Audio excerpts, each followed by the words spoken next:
bolsa fibrosa, ¿cierto? Que contiene acá el corazón. ¿Cuántas capas tiene ese pericardio? Una que está adherida y que forma el epicardio. ¿Cómo se llama? Es el pericardio no seroso, pero ese seroso es el visceral. O sea, ese es uno. Y el otro componente es el pericardio seroso, pero pálido.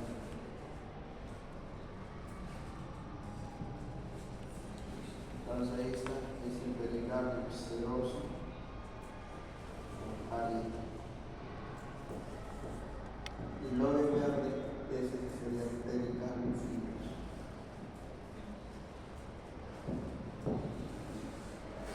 Ya está. Normalmente este está inervado y recibe, pero es inervación de tipo sensitiva y esa inervación básicamente es somática. De ahí entonces el dolor intenso que produce, sobre todo su inflamación. Entonces viene a través de lo que ven ser nervios frénicos, son los que va a llevar la inervación de tipo somática.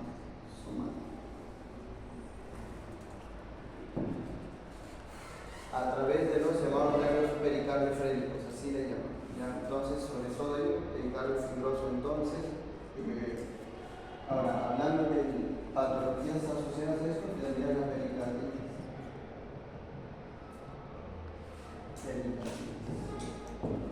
Pericarditis. Hablo de la causa más común, o pericarditis como causa más común. ¿Cuáles son?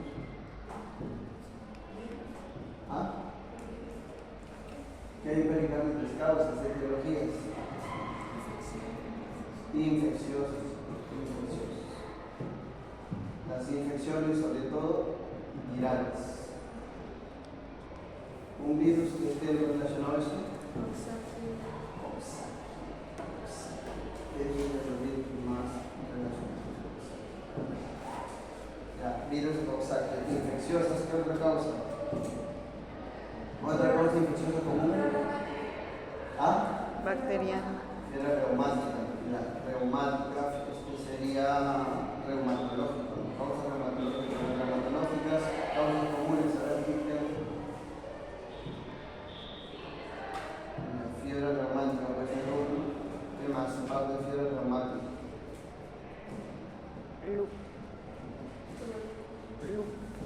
Una subaguda o crónica, tuberculosis. Otra causa reumatológica, sobre todo, LES. ¿Qué más? Una que ocurre comúnmente en los renales. ¿Cuál es? Por el incremento de la pericarditis urémica, la uremia.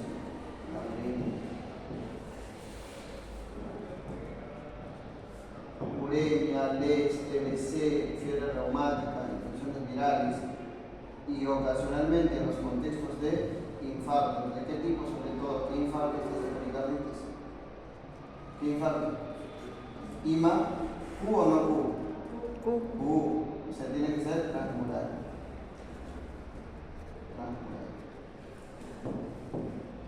Bueno, entonces tienes causas asociadas a pericarditis. Viral, fiebre reumática, TB, uremia. Cuadro clínico básico de esto. ¿Cómo se presenta, chicos, los pericarditis? ¿Cómo es el dolor torácico?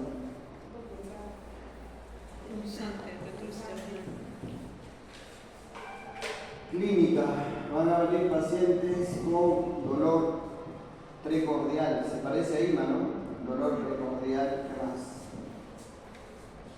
Puede ser pulsante o opresivo. O pulsante. Ya, ¿qué más? Se asocia a, ya, en signos, en síntomas sería eso, pero ¿qué más hay en síntomas? Este dolor se modifica con los cambios posturales. Eso es, con los cambios posturales. Eso es característico en los problemas de técnica. Se modifica con los cambios postulares. Y el signo, ahí es en la representación que se encuentra ahí. Listo. Entonces, dolor precordial, opresivo, intensidad moderada severa, ya que se cambia con lo que se modifica con los cambios posturales, puede irradiar a miembros superiores, puede irradiar lo que es mandíbula, puede irradiar el epigastrio como tal. ¿Qué más? En cuanto a lo que viene a ser diagnóstico, ¿cómo se llama eso? ¿Qué se puede hacer? Un EKG. ¿Qué esperan encontrar en EKG?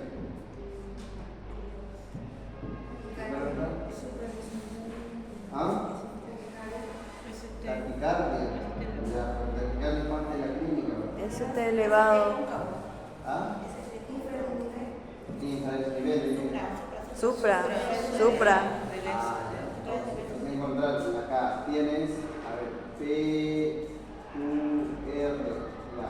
Y esto es supra desnivel del S. Ahí tienes entonces, ese es el S.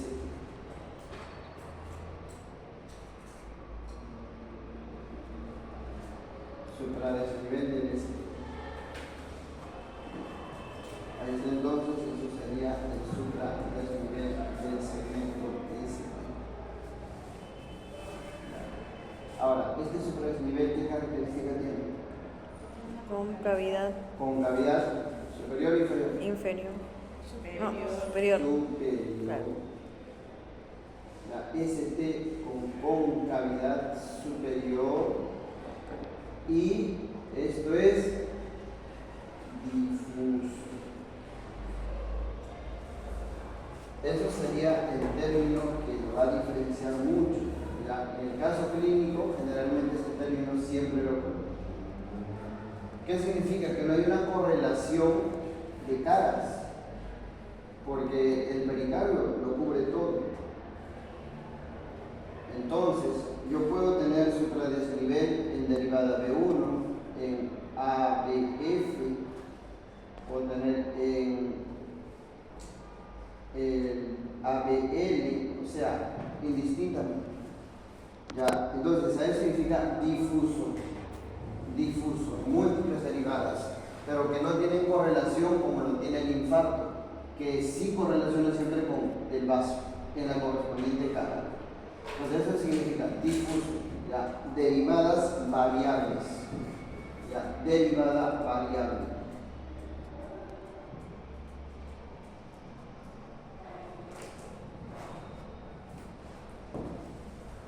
Ya está. Ahí está entonces, sobre el EKG. También acá pueden encontrar P. Ahí está.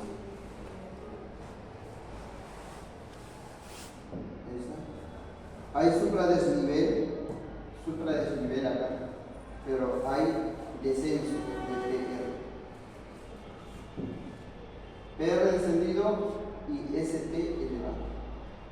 Es otro parámetro que se enfoca en la electrocardiografía. Muy bien, eso sería entonces en el electrocardiograma, cambios fundamentales que se va a poder ver. La PR descendido, ST elevado. ¿Cuál es el examen de ayuda diagnóstica aparte de eso? ¿Qué otro examen es? Un ecocardiograma. Una ecocardiografía. ¿El PR se encuentra relatado? PR, ¿cómo dice? Descendido. Descendido, PR descendido. Ecocardiografía. Y con ecocardiografía vas a poder, aparte de observar la pericarditis, ¿qué cosa puedes valorar? Volumen, si hubiera derrame pericárdico, ¿no es cierto? ¿Cuánto se considera que hay derrame pericárdico? ¿Cuánto volumen? ¿Más de cuánto? Más de 50 mililitros. Entonces tienes la ecocardiografía, pues vas a valorar movilidad, vas a valorar si hay derrame pericárdico, ¿no? Entonces, te permite valorar mucho más parámetros. Radiografía de tórax, ¿puede ser? Sí. ¿Qué hay acá? ¿Ah? Bota. Crece, ¿no? Crece el corazón. Dice cardiotorácico incrementado y el corazón ocasionalmente toma forma de una bola. Corazón. Listo.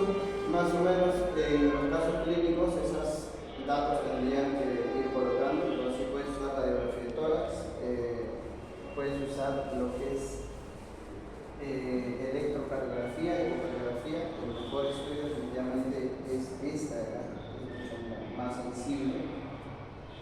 ¿Ya? Es esa clínica y ese diagnóstico. Para el tratamiento que se utiliza,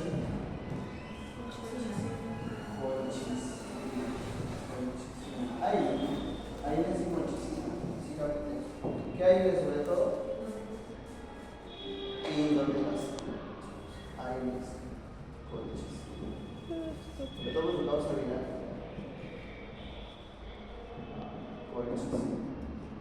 Y de estos aires indómitos.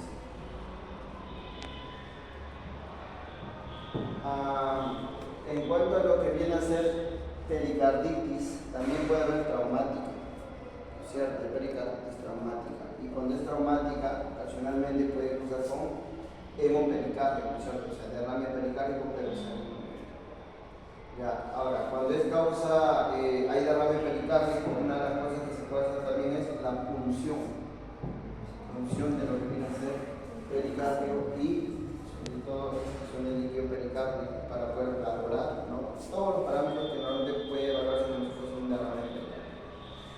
No, pero la causa más común es básicamente viral y su manejo es sintomático sobre todo. Ya está. Si esto se complicara mucho más y el líquido superara sobre todo 200 mililitros, ¿en qué puede entrar? Embotamiento. Eso es una complicación mucho más severa, mucho más grave. Y si hubiera como complicación taponamiento cardíaco, porque es otra complicación que puede haber, ¿cuáles son los signos que van a aparecer? Ingurgitación, hipotensión. Entonces, esto es causa de hipotensión, pero esto puede progresar a ¿qué cosa? A shock. Apágalo. Shock cardiogénico, ¿no es cierto? Ya. ¿Qué más? Parte del sistema. ¿Qué más hay? Ingurgitación yugular. ¿Qué más puede haber?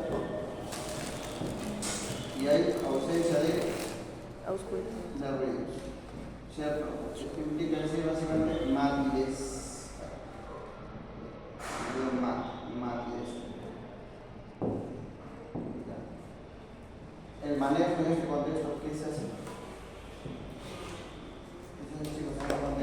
Pericardio central. Pericardio. Deliberarse. Entonces, esa es una complicación. A esto le llaman triada de Beck. Es la triada de Beck.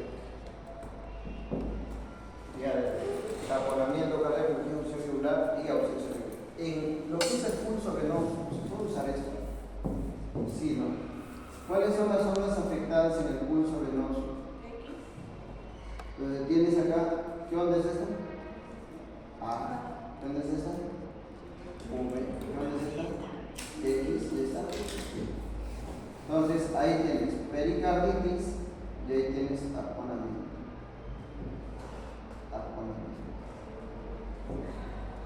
Tienes justamente estas ondas, sobre todo estas dos se van a afectar en lo que viene a ser ya la pericarditis y taponamiento. Más depresión, ¿no es cierto? Mucho más profundo están esas ondas. Ya no superficial, mucho más profundo. Descienden. Muy bien, bueno, eso sería entonces en cuanto a lo que es pericarditis. Ahora es semiológica, porque al final el tratamiento de las microcardias es cuando ya están estenosados muy severamente, que no tienen que cambiar nada más, ¿no es cierto? Porque si fuera estenosis y estenosis sobre todo, esa válvula con nada se va a modificar, o con nada se va a volver a tomar el estado fisiológico que tenía. Claro. Entonces, a ver, veamos acá. Dentro de las valvulopatías,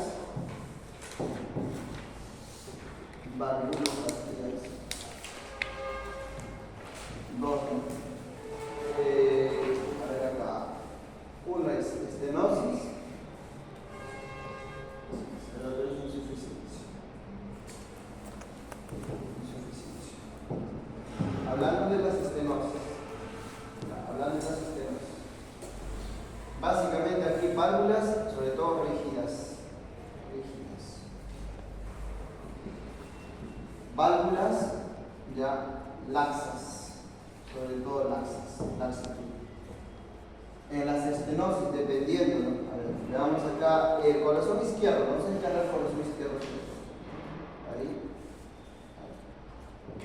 Y acá la boca.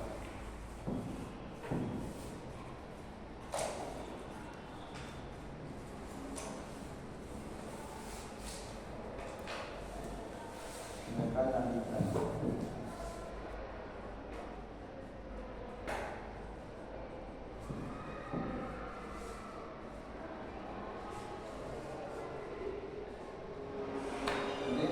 Ahí está. Eso sería para ese contexto, estenosis M de aorta. Estenosis de la mitral y estenosis de la aorta.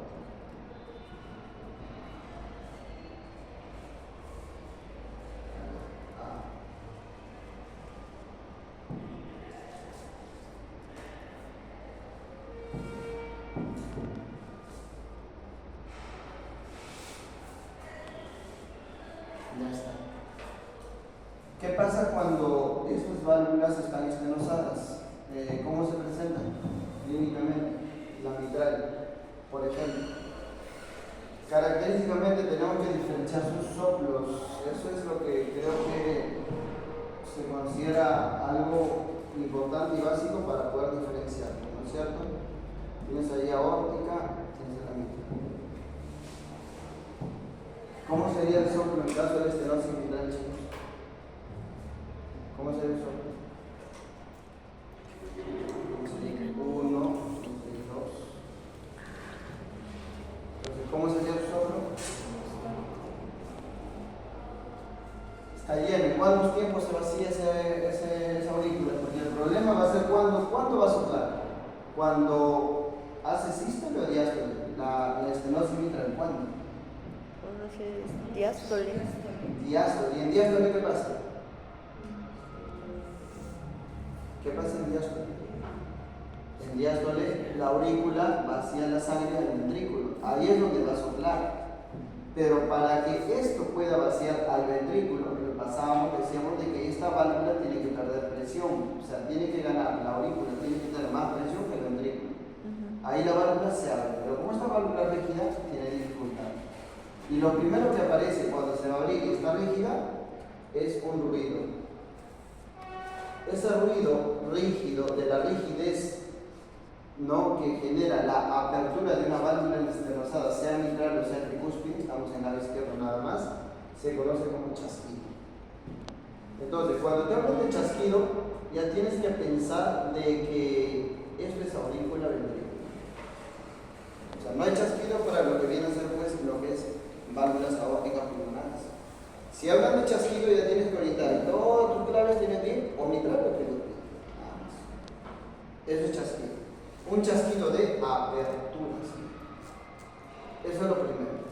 Ahora, si sabemos que esto se llena en 3 tiempos, la pregunta es, esto está al 100% lleno, ¿cómo será el soplo? Sabiendo que vacía en 3 tiempos, ¿no? Fase 1 de llenado, ¿qué era? Llenado, ¿qué era fase 2? Fase 3. Fase 1, llenado, rápido. Fase 2, llenado lento. Fase 3, con. Esto de acá grafica el soplo. Claro, esta acá grafica el soplo, porque si primero el llenado rápido, porque la gran mayoría, mayor parte de la sangre pasa por él.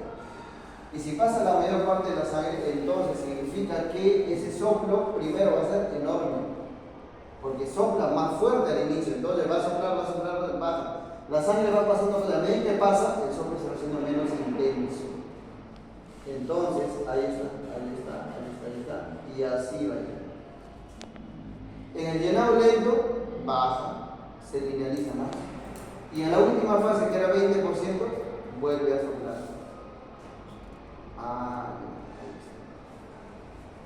Entonces, eso sería la gráfica que se entiende en función a cómo la aurícula va hacia el ventrículo. Entonces, este soplazo que está acá, que es en forma de punta de lanza inicial, esto viene a ser un soplo, ¿no?, decreciendo, decrece, pero es por el llenado rápido.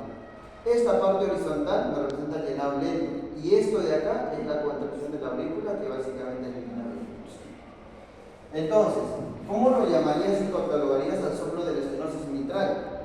Un soplo protosistólico, telesistólico, mesosistólico o mesodiastólico. ¿Cómo sería? ¿En qué tiempo está esto? ¿Sístole o diástole? Diástole. ¿Y cómo se llamaría este primer soplo entonces? Entonces, el nombre completo, y con eso sale. Entonces sería un soplo mesodiastólico.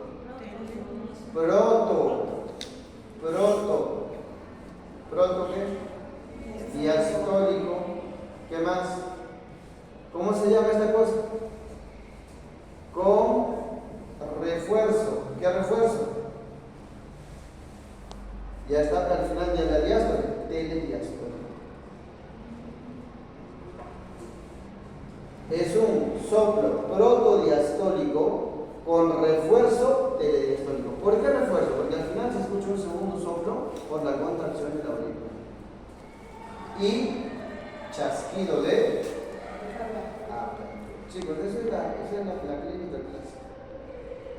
Entonces, caso clínico, sea cual sea, te pone, considerando que se trata de una estenosis, una valvulopatía, si tú encuentras algo de estos datos, básicamente chasquido, ¿no?, o refuerzo telediastólico como tal, ya tienes que orientarte a valvulopatías auriculoventriculares, porque ese es el que te da más o menos esa característica. Y este soplo y esto de acá está relacionado con el llenado. La rigidez es la que te da el chasquido. ¿Por qué chasquido? Por la rigidez de la válvula. El chasquido es por la rigidez de la válvula. Rigidez válvula. El protodiastólico por el primer llenado. Llenado rápido, ¿cuánto era? 70%. Este horizontal, menos pasa, 10%. Y este chasquido, este refuerzo telediastólico por el 20% del llenado final. Entonces, el soplo y la fisiología de lo que es la parte hemodinámica finalmente te puede graficar la característica del soplo. ¿Ya, chicos? ¿Listo? Eso sería la estenosis mitral, sus características semiológicas. ¿Ya? ¿A qué se debe la estenosis mitral? La causa más común es la fiebre reumática. ¿Ya, chicos? Está relacionado básicamente a fiebre reumática. Listo, ya está. Vamos a darle más datos a ver. Más datos.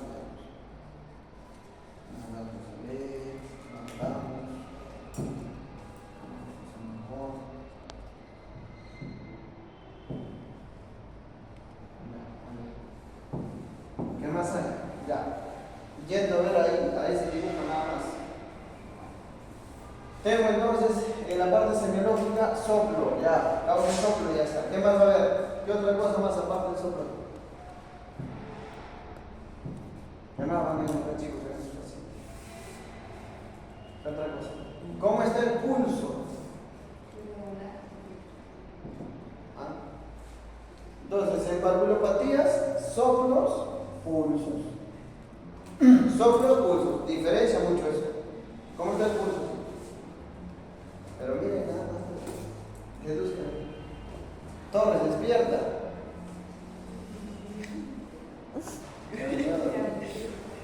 Despierta. Despierta, Torres. ¿Qué pasa?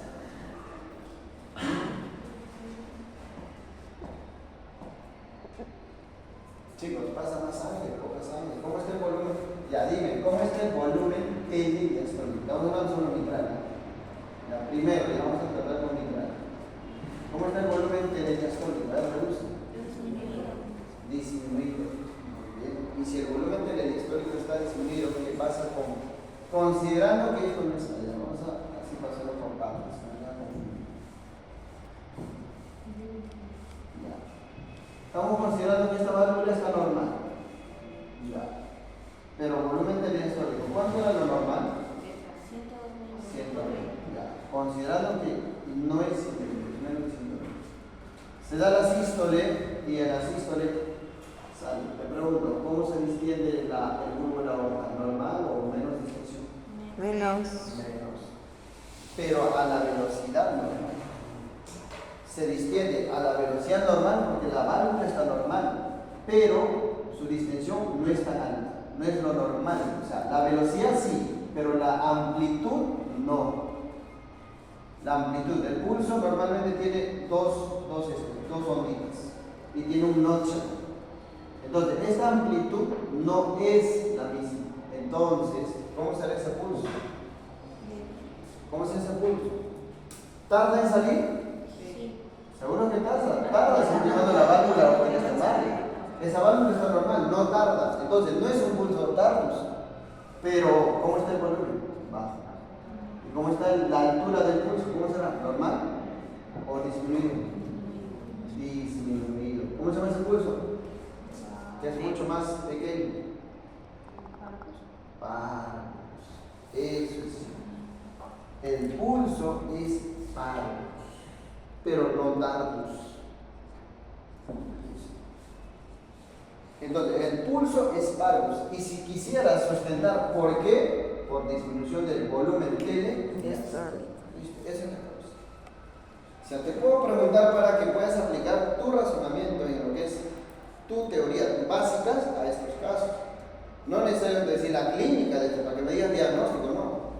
Te puedo decir el pulso parvus tardus o parvus, o sea, se explica o se asocia a, y te pongo claves de fisiología.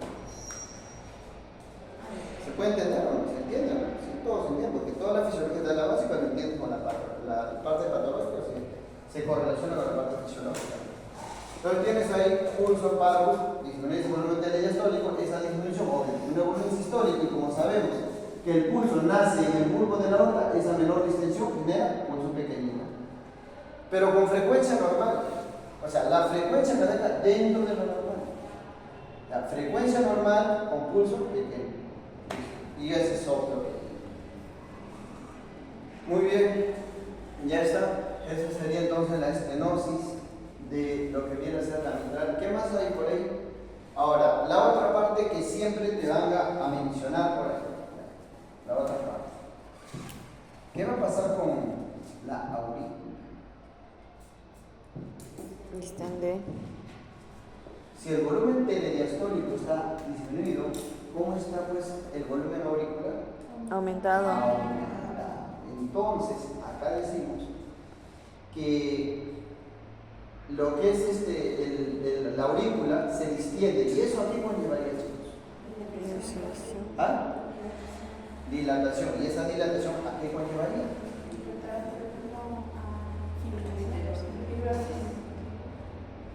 ¿A qué conllevaría esa? ¿Cómo? Pulmonares. Muy bien. Entonces va a haber regurgitación.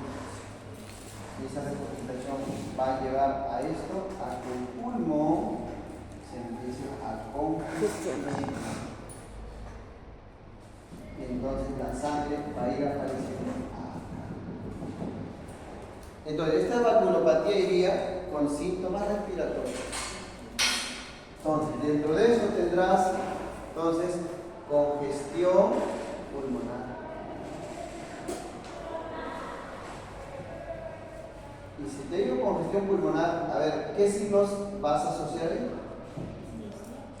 Disnea. Muy bien, ¿qué más? Crepitantes. Disnea, crepitantes, y en la medida que empeore, ¿a qué te va a conllevar? Hemoptisis. Hemoptisis. Entonces, es la valvulopatía que va a cursar con hemoptisis. ¿Ya ven, chicos? O sea, eso es el caso. Hemoptisis, porque esa sangre que regurgita, salud, finalmente va a pasar a esto que vienen a ser los alveolos. Así es que no toda hemoptisis es tuberculosis. Tos con hemoptisis, disnea, tos, crepitantes y hemoptisis. Pulso pequeño y soplo. Soplo con hemoptisis, eso es estenosis de la mitral. Ya chicos, entonces ahí estamos. Eso sería. ¿Ya? Ahora, como complicación, si esto es la aurícula izquierda normal, ¿qué va a pasar en el tiempo con esta aurícula izquierda? Aumenta. Se va a dilatar. Entonces, acá viene la complicación. Y esa complicación es dilatación de la aurícula. La aurícula izquierda. ¿Y a qué va a llevar esto? A generación de focos ectópicos. Múltiples focos ectópicos. ¿Y esos focos qué hacen? Disparan. ¿Qué disparan? Potenciales de acción. ¿Y esos potenciales de acción cómo se interpretan? Febril. ¿O a qué te conlleva? A fibrilación auricular. Aumento del número de focos ectópicos. ¿No? Con liberación de potencial de acción, y esto se traduce en FA. ¿Y este FA a qué va a evolucionar? Trombos. A formarte coágulos. Y esos coágulos, obviamente, es una trombosis. ¿Qué tipo de trombosis es esto? Trombosis de venas en miembros inferiores, tromboembolismo, tromboflebitis, no, trombosis, no, trombosis intramural o parietal, ¿no? Trombosis intramural, trombosis parietal o intramural. Trombos intramurales, chicos, que se forman secundario a esa activación de esas plaquetas dentro de esa pared de la aurícula. Y finalmente, ¿esto a qué lleva? ECB. ¿ECB de qué tipo? ¿Isquémico o hemorrágico? Isquémico. Isquémico. Y esta es la segunda causa, que es el origen cardioembólico. Entonces, el ECB cardioembólico, ¿a qué se debe? Se debe a la fibrilación auricular de múltiples causas. Ya, múltiples causas pueden dilatar esto, pero la estenosis de la mitral es la que va a ir con eso. Ya está.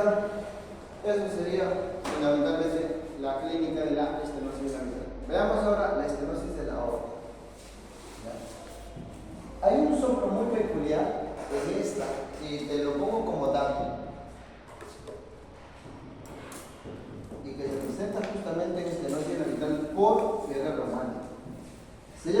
Le llaman soplos inocentes, y uno de esos soplos inocentes es el soplo de Carey-Coombs. Soplo de Carey-Coombs es exactamente el estenosis de la mitral. Es un soplo inocente. Son tres soplos inocentes. ¿Cuáles son los soplos inocentes? Aparte de Carey-Coombs. Yo nunca he escuchado. Son semiólogos. ¿Han hecho semio? Sí, pero eso no lo habíamos escuchado. ¿No lo han hecho? Soplo de Austin Flint. ¡Ah! Pero no sé. Soplo de Graham Steele. Inocente, no. Es que Soplo de Carey-Coombs, ¿cómo lo van a hacer? es un escuché. Ya, un dato más para mencionar. Listo, chicos. Entonces ahí está. Bueno, vamos a ver. Carey-Coombs. Ya, pasamos ahora a la otra valvulopatía, y esta sería la estenosis de la aorta. Y luego hacemos la insuficiencia aórtica. Esas tres valvulopatías estamos bien ya. A ver. ¿Ah? Sí. Estenosis de la aorta. ¿Cuál es la causa? ¿Ah?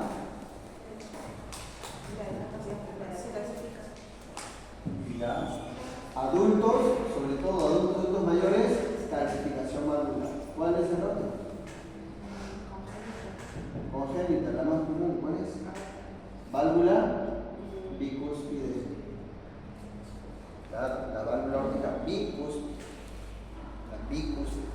¿Cuántos normalmente es? ¿Cuántos son normalmente? ¿Cuántas válvulas tiene? 3, son 2. Esto sí no sabe. La calcificación de válvulas bicúspides, esas son causas comunes. Ahora, en este contexto, vamos a ver lo siguiente. Ahí está esta válvula.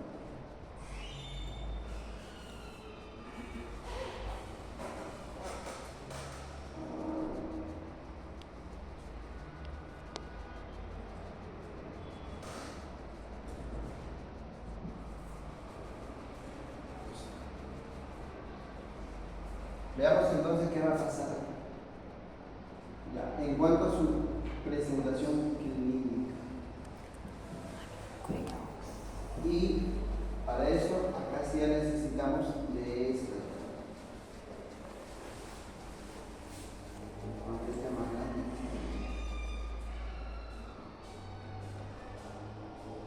Ahí sí es importante. La casa.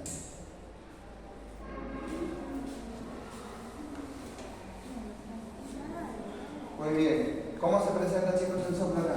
¿Cómo sería? ¿En qué tiempo? Sístole.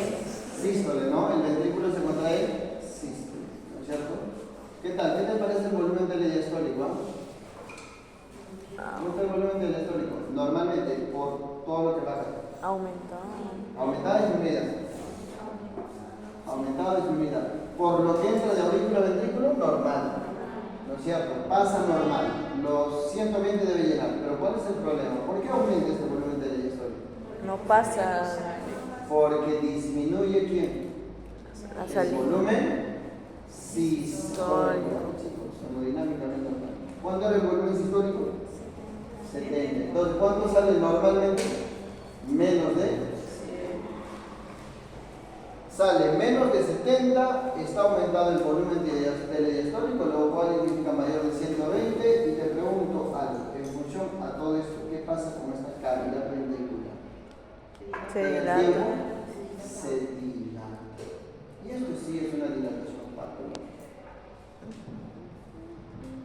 Es una dilatación. Esto sería entonces hipertrofia concéntrica o excéntrica. Excéntrica. Hipertrofia excéntrica. Muy bien, ya está. Ya tenemos eso. Ahora, ¿cuál sería la clínica? Sopla en sístole. Muy bien, sopla en sístole. ¿Esa válvula está rígida o laxa? Rígida. Ya, si es rígido, todo lo rígido tiene que generar algún ruido alterno a quién? Al soplo. ¿Cómo se llama ese ruido? Un Chasquido de apertura. no. Ya No. le dije, Ah, chasquido cierto. es en Mitral. aurículo ventriculares. Aquí se llama clic. El clic de apertura. No escuché eso. El mouse, escucha el mouse. Cerca, diálogo. Ya, chicos. Clic de apertura. Un clic entonces que va a preceder, porque ¿con cuánto de presión se abre esto? Normalmente 80. Con 80. Supera 80, se abre. Porque en este contexto, ¿cómo está la postcarga? ¿Cómo está la postcarga? ¿Aumentada o disminuida? Recontra aumentada, porque sabes que hay mayor resistencia a la apertura de esa válvula. ¿Con 80 se va a abrir? No. Con más de 80 se va a abrir. Porque esta válvula está estenosada. Entonces, la apertura es con volúmenes y presiones mayor a 80. Ya. Entonces, ¿qué va a pasar en este contexto, chicos? ¿Cómo sería? Pues, ¿cómo sería acá el soplo? Sería nada más de creciendo, ¿no es cierto? De creciendo, listo, y así. Listo. Así sería, ¿está bien? ¿Qué soplo es este acá? Es un soplo sistólico. Nada más. Soplo sistólico. Entonces vas a poner acá soplo sistólico con clic de apertura. Doctor, ¿y cuál tiene forma de rombo? Este acá. Rombo, no, rombo. Forma de rombo. más a menos, ¿no es cierto? Entonces sería, sale, inyecta en esta forma. ¿Está bien esto, no? ¿No es cierto? Porque si sale, sale primero la cantidad del ventrículo. ¿Y el ventrículo en cuántos tiempos paseaba? Dos. Uno rápido y el otro lento. Entonces en esta forma sería más la forma como saldría. En la insuficiencia, ¿cómo sería la insuficiencia? Sale, sopla en una parte en la salida y más sopla cuando desciende, cuando regresa, ¿no? Entonces, ahí vamos a verlo, a ver cómo más o menos interpretamos. Pero así, interpretándolo más o menos con la ficha, esta sería esa forma, cuando estoy mal. ¿Está bien? Sí, porque en esa forma estamos hablando según cómo se comporta el físico, más o menos. Llenado, rápido, o no, vaciado rápido, vaciado rápido. Rápido sería listo, más o menos así es. ¿Qué más hay? Aparte del clic y del soplo, predominantemente protosistólico, ya, ¿qué más va a haber aparte de todo eso? ¿Qué más hay, chicos? Protosistólico. ¿Cómo está el pulso? ¿Cómo está el pulso?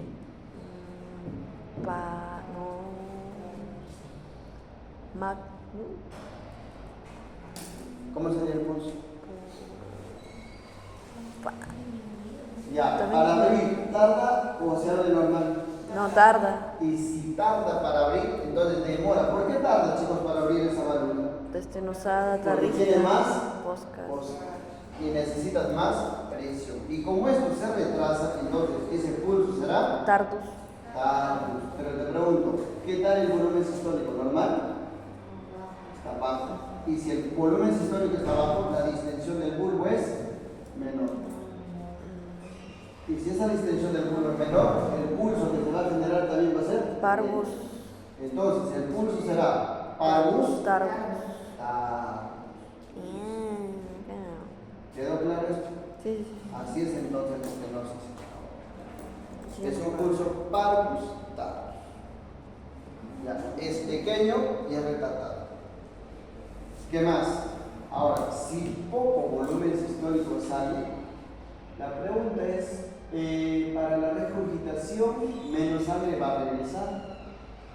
Y si menos sangre regurgita, ¿qué va a pasar con las coronarias?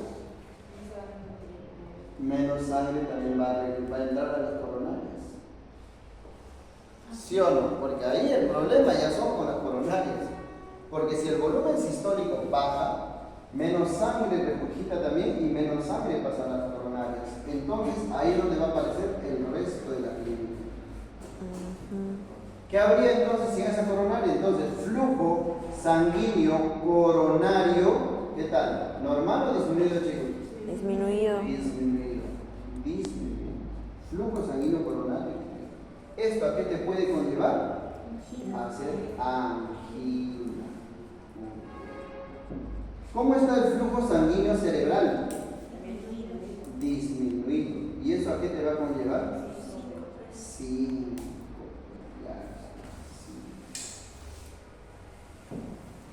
¿Listo? Entonces tienes angina por esa disminución del flujo sanguíneo coronario, síncope por la disminución del flujo sanguíneo cerebral.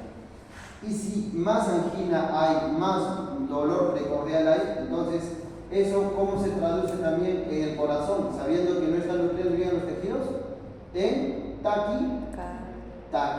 Y esa taquicardia, ¿cómo lo traduces clínicamente cuando ahí está mucho más intenso? Como las palpitaciones. Entonces tienes ahí palpitaciones. Palpitaciones, síncope, angina. Esa es la clínica de estenosis de aorta, ¿no es cierto? ¿Sí, no? ¿Está bien o no? ¿Está bien, todos? Así les han explicado, ¿sí? ¿Están recordando? No tanto. Nadie nos explica así, doctor. O sea, que es un pura autoeducación, nada más. Hay que ser autodidactas. Ya, pero el curso se llama Integración de las Ciencias Básicas, ¿no? A integrar a las clínicas. Entonces, de eso se trata. Qué bueno, qué bueno. recordar estas partes básicas y aplicarlo y más o menos ir sacando lo que es la parte clínica. Muy bien, entonces tienes la estenosis de la mitral y tienes la estenosis de la aorta. Ya sabes por qué entonces es un pulso pequeño y retardado, porque sería así, pequeño, ahí, pero demora mucho más en el otro ritmo. O sea, demora, tarda en la vida. Entonces, pulso parvus tarda. ¿Qué más? ¿Qué otra cosa más hay aquí en la estenosis de la aorta, chicos? ¿Algún signo específico? Tal vez les hayan mencionado. Bueno, entonces tienes clínica, neurológica. ¿Y qué va a pasar con esto? ¿Cuál sería su complicación al final? En el Infartido. ¿Qué complicaciones habría, chicos? ¿Qué complicación hay? Uno, pues, si es muy severo ya la estenosis, puede haber imán. Es una complicación. Pero la complicación tardía más común, ¿cuál sería? Hipertrofia. Insuficiencia. Claro. Insuficiencia cardíaca. Por eso. Ahí tienes a la causa más común de las valvulopatías de insuficiencia cardíaca. Ustedes decían, ¿cuál es la causa más común de insuficiencia cardíaca, chicos? ¿La más común cuál es? ¿Qué le sigue? Las enfermedades coronarias. Entonces te dicen dos causas de insuficiencia cardíaca, así global, HTA y coronarias. Pero también dice ahí valvulopatías. ¿Y cuál es esa valvulopatía? Sobre todo la estenosis. ¿Por qué? Porque te hace, ya hemos puesto, ¿qué hacía? Hipertrofia de qué tipo? Excéntrica. Y si eso dilata, entonces dime qué tipo de insuficiencia cardíaca es. ¿Sistólica o diastólica? Sistólica. Sistólica, porque es con dilatación. Entonces, es una insuficiencia cardíaca tipo sistólica y por lo tanto, ¿cómo estará ahí la fracción de eyección?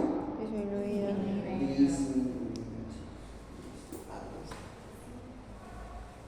Ya, entonces en el tiempo pasará insuficiencia cardíaca. ¿Quedó claro?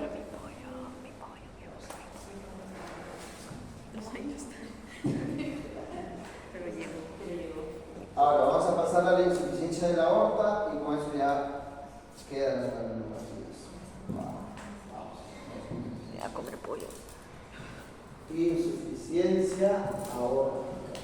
Y esto es de las más comunes que hay en valvulopatías, sobre todo en la aorta. Muy bien. Pasamos entonces acá.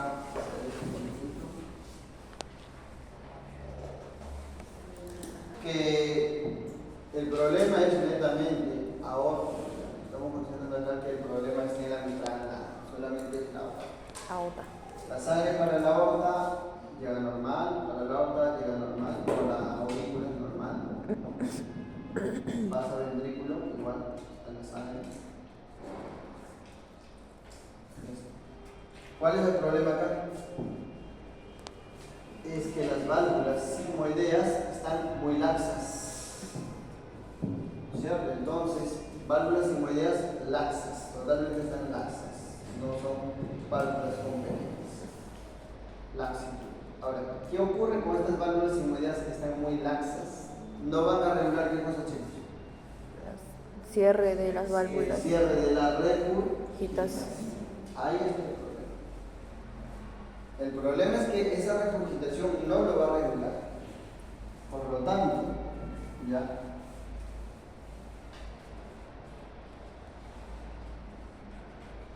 Ahí está la coronal. Por lo tanto, entonces, ¿cómo se presentaría en este contexto el caso clínico? ¿Cómo sería entonces en tanto adecuando al soplo? Todo esto, bueno, tienes tu curso con soplo, sea insuficiencia o sea estenosis, hay soplo. Diastólico. ¿Cómo sería, chicos? Al final era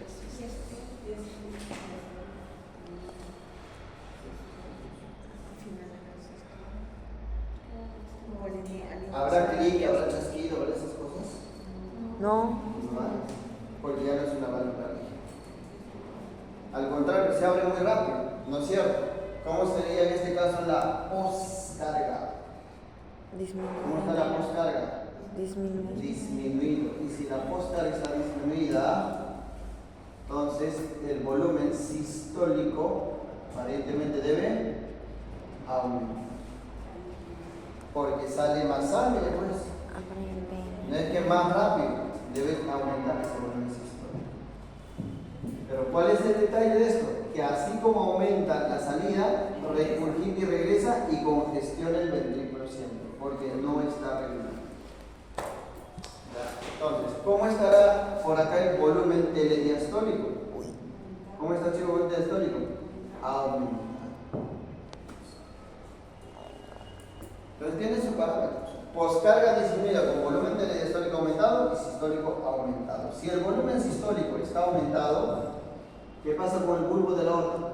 Aumenta. Se distiende mucho más. Y si eso se extiende, ¿qué pasa con tu pulso? Aumenta. Magnus. Se va a transmitir más fuerte. Magnus. Entonces, Magnus. dentro de esta pulsación, el pulso va a ser, ¿cómo le llaman el pulso? Magnus. Pulso magnus. Un pulso bien alto. Pero te pregunto, ¿retrasa su salida o es rápido? Magnus Celer. Ay, me acordé. Ese es el Magnus Celer, porque la poscarga está alterada. Por lo tanto, rapidísimo se abre. Es rápido la formación del pulso, pero un pulso bien alto. A este le llaman también pulso saltón. Saltón. O algunos por ahí le llaman corrigan. O el martillo de agua. ¿Por qué martillo de agua? Porque así como esto sale, distiende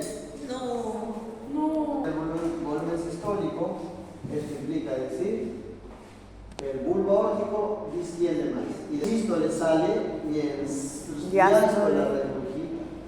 Claro. Pero esa sangre que regurgita cuando regresa es que genera sobre todo la turbulencia. La turbulencia sobre todo es al retorno. Entonces va a ser un soplo. ¿Qué tipo de soplo, chicos? Diastólico. Diastólico. ¿Así será? ¿O el rombito? Es el rombito, ¿no? Es el rombito. Claro, cuando sale y va. Así es.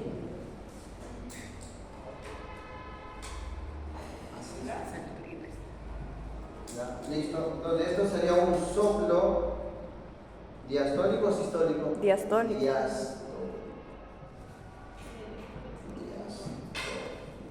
¿Telediastólico o diastólico? Ese sería entonces un soplo diastólico. Ya, tremendo diastólico. Ahora, eso no significa que no haya soplo en sístole, chicos. Sí hay, pero el soplo en sístole es menos audible que el soplo diastólico, porque el soplo que se escucha mucho más es el soplo en el diastólico. Ya, soplo diastólico entonces, y tiene asociado un soplo inocente. ¿Cómo se llama? Soplo diastólico, no, con vibración de las válvulas auriculoventriculares, de esas fibras tendinosas, válvulas auriculoventriculares por el retorno rápido de la sangre al ventrículo, no es que cae. ¿Cómo se llama ese soplo? Austin. Con soplo de Austin. O sea, los dos, soplo diastólico. ¿A qué se debe, chicos, el soplo de Austin? ¿En qué contexto aparece Austin Flint? Austin Flint, ¿en qué contexto aparece? Insuficiencia. Ahí aparece. ¿Y a qué se debe Austin Flint? Es que acá abajo hay unos músculos. A ver, así enormes. ¿Han visto esa enorme estructura? ¿Han visto los corazones? ¿Cómo se llaman? Papilar. ¿Y papilares qué tienen?